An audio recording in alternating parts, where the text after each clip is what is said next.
Lesson learned. If you take a Valkyrie out for coffee, you'll get stuck with the check and a dead body. I hadn't seen Samira Alabas in almost 6 weeks, so when she called out of the blue and said we needed to talk about a matter of life and death, I agreed right away.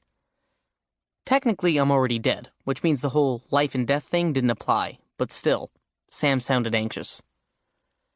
She hadn't yet arrived when I got to the Thinking Cup on Newbury Street. The place was packed as usual, so I queued up for coffee. A few seconds later, Sam flew in, literally, right over the heads of the cafe patrons. Nobody batted an eye. Regular mortals aren't good at processing magical stuff, which is fortunate, because otherwise Bostonians would spend most of their time running around in a panic from giants, trolls, ogres, and in Harryar with battle axes and lattes. Sam landed next to me in her school uniform, white sneakers, khaki slacks, and a long-sleeved navy shirt with the King Academy logo. A green hijab covered her hair. An axe hung from her belt. I was pretty sure the axe wasn't standard dress code. As glad as I was to see her, I noted that the skin under her eyes was darker than usual. She was swaying on her feet. "Hey," I said, "you look terrible." "Nice to see you too, Magnus." "No, I mean, not terrible, like different than normal terrible, just terrible like exhausted."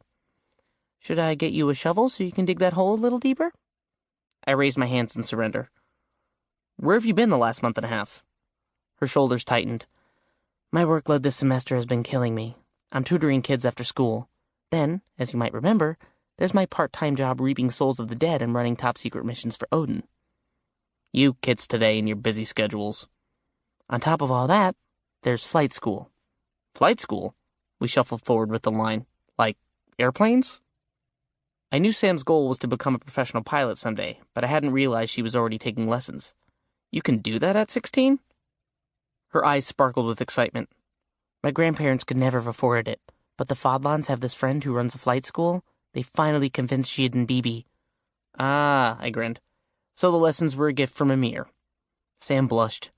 She's the only teenager I know who has a betrothed, and it's cute how flustered she gets when she talks about Amir Fodlan. "Those lessons were the most thoughtful, the most considerate." She sighed wistfully. "But enough of that. I didn't bring you here to talk about my schedule. We have an informant to meet." "An informant?" "This could be the break I've been waiting for. If his information is good—" Sam's phone buzzed. She fished it out of her pocket, checked the screen, and cursed. "I have to go." "You just got here." "Valkyrie business. Possible code 381. Heroic death in progress." "You're making that up." "I'm not." "So, what, somebody thinks they're about to die and they text you, 'Going down, need Valkyrie ASAP,' followed by a bunch of sad face emojis?" "I seem to recall taking your soul to Valhalla. You didn't text me." "No, but I'm special." "Just get a table outside," she said. "Meet my informant. I'll be back as soon as I can." "I don't even know what your informant looks like." "You'll recognize him when you see him," Sam promised. "Be brave. Also, get me a scone." She flew out of the shop like Super Muslima, leaving me to pay for our order.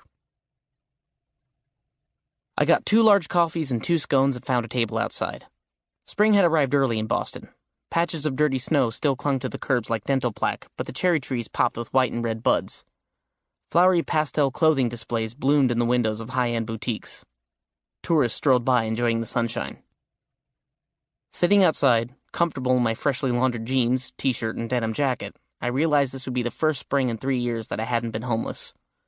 Last March, I had been scrounging from dumpsters.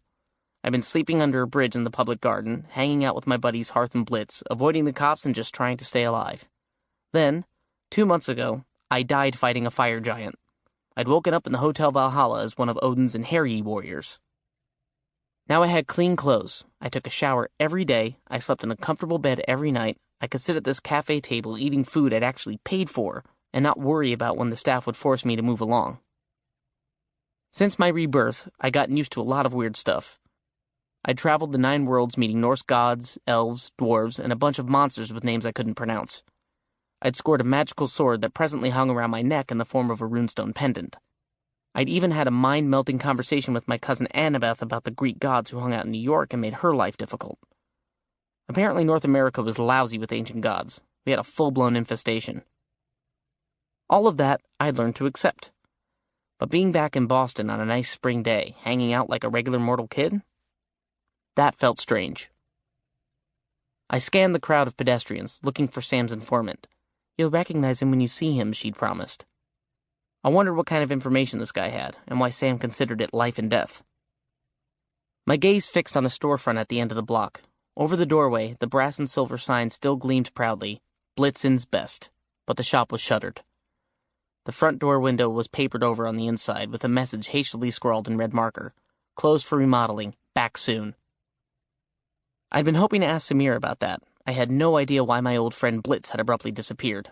One day, a few weeks ago, I just walked by the shop and found it closed. Since then, there'd been no word from Blitzen or Hearthstone, which wasn't like them. Thinking about this made me so preoccupied I almost didn't see our informant until he was right on top of me. But Sam was correct. He kind of stood out. It's not every day you see a goat in a trench coat.